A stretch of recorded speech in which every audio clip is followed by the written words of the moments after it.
So we are just at the midpoint of the WNBA season, and today we are going to give my All-WNBA awards.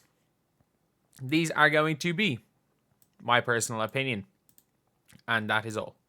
That is all they are going to be. If you guys disagree, cool. If you guys agree, great. This is all just my personal opinion. Before we get on to, if you guys are new to the channel, subscribe. We are trying to hit, if we can sum up 25,000, that'd be unbelievable today, but we're obviously not going to do that.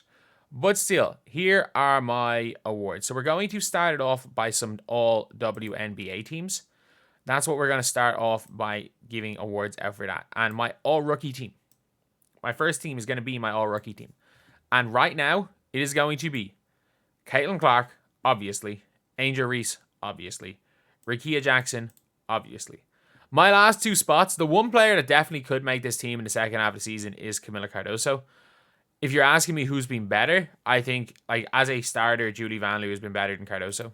Like, she has been one of the two or three, like, one of the better players in her team. I think by the end of the year, again, Cardoso could end up being that top rookie, or, like, in that conversation. And I just forgot one major rookie. I'm a huge fan of Phoebich. Aaliyah Edwards. I've completely forgot that Leah Edwards existed. So no, I think I'm very confident with these, my top 5 rookies. Julie Van Loo, yes, she's 31 years old. If you want a discounter for that, so be it. Then put in Phoebich there. But again, Phoebich, a great player, a really good player, has come in as a starter, plays both ends of the floor, can shoot the ball. A fantastic player. Van Loo is one of the better point guards in this league. Rickea Jackson is having, when she gets burned, she's brilliant. And then obviously the two best rookies. Then we're going to look at the all-defensive team. And I didn't want to just put in all bigs. So for my two wings, I had Dejanay Carrington and I had Benijah Laney-Hamilton. I think Laney-Hamilton has been one of the most important players for the really, really good Liberty team so far this year. And I think Dejanay Carrington has just shown herself to be the best perimeter defender in the WNBA. As far as the bigs are concerned, I think A'ja Wilson's an obvious one. I think she's... If you're asking me who should be Defense Player of the Year, I would probably give it to Ezi Magbegor. But I think they're trying to hope for the perfect season. Like, the WNBA are hoping for the perfect season. As in, they have the most viewers. They're hoping for the GOAT season. So I think she's going to go and get Defense Player of the Year. I think they're banking on Championship Finals MVP, unanimous MVP, Defense Player of the Year for A'ja Wilson. Like, that would be the most ridiculous season ever. But, yeah. So that is what I would go for that team. I think Ezi Magbegor is the best shot blocker in the WNBA. Not named Cameron Brink.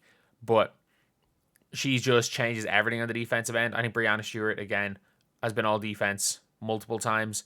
I think she's going to be all defense again. And now we're on to the All-WNBA teams. And this is a really tough one.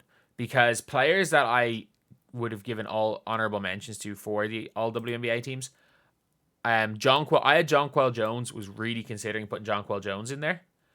I was really considering putting in... there were a lot of players I was considering putting in. I for 2 seconds, considered putting in Angel Reese onto the second team. I was considering putting in Brittany Griner, but I'm not sure she's played enough games. Brittany Griner's been brilliant. Like, near the top, DeWanna Bonner.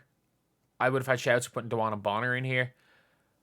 So, it was a really, really tough one. It was a really, really, really tough one. Heck, some people are going to cry Arike, but again, Arike just does Arike things for better or for worse.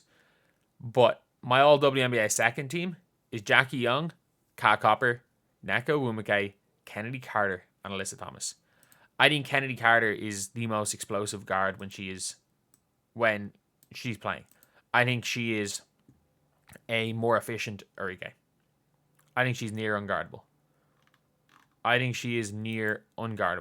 That's all I'm going to say. So,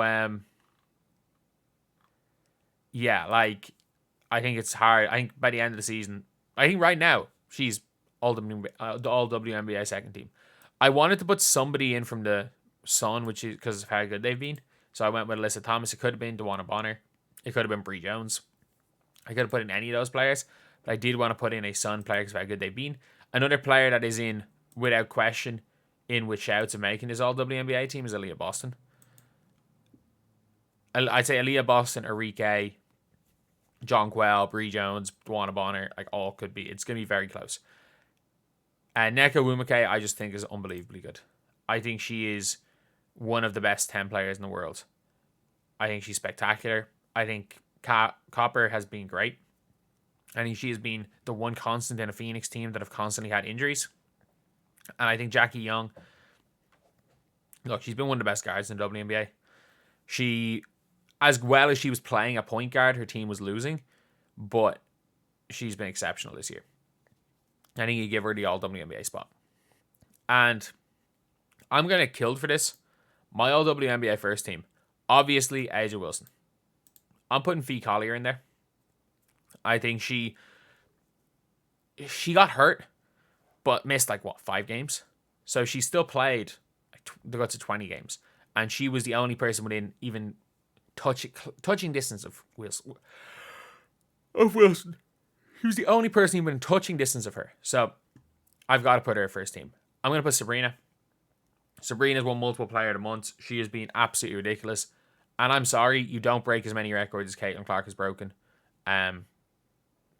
You don't set the all-time assist record. You don't set a career all-time 20 and 13. No one has ever done in their careers what Caitlin Clark's done as a rookie. She has set a stat line that if the season ends today, nobody has ever matched her stat line in the history of the WNBA. Look, you've got great players. I think you've got one player that's just changing the entire game. She's all WNBA first team. We saw it even the All Star game, the running. She's changing the game. I'm putting her on the first team, and obviously Breanna Steward. Breanna Steward will be the one player maybe I'll bring to the second team and bring Kat Copper up, but I'm dead set on these 4. I'm dead set on those 4 being my top 4. But then we're on to the actual individual awards. So the obvious one, let's get it out of the way with, is A'ja Wilson.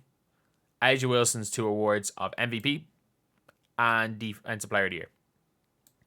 Look, do I think she should be DPOY? I would give that to Ezi Magbagor, but at the same time, look, she's still ridiculously good as far as shot blocking is concerned, and she's gonna win Defensive Player of the Year. They want it's, and I don't even mind it, because it's not saying that she's not deserving. I think Magbagor is better on that end of the floor, but A'ja Wilson's still unbelievably good. So go and get her that award. Then, most improved player. This one's a tough one.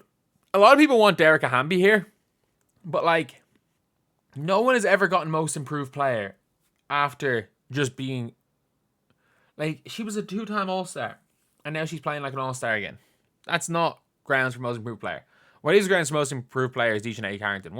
Averaged 5 points per game last year, in the shouts for Defensive Player of the Year, and averaging a great amount, or averaging 13, 14 points a game. And she's probably most improved player. A lot of people are saying Sabrina for most improved player, but she was all WNBA second team last year. I know she might go up to the first team, but nah. Let's not give the Jamorant award. Let's not give most improved player to an All-Star. To someone who was an All-Star the previous year. Let's not go for the Jamorant award. We all saw the Tyrese Maxey thing. Literally the same efficiency, the same percentages. He just took more shots as Harden was there, so to get most improved. Let's not do that in the WNBA.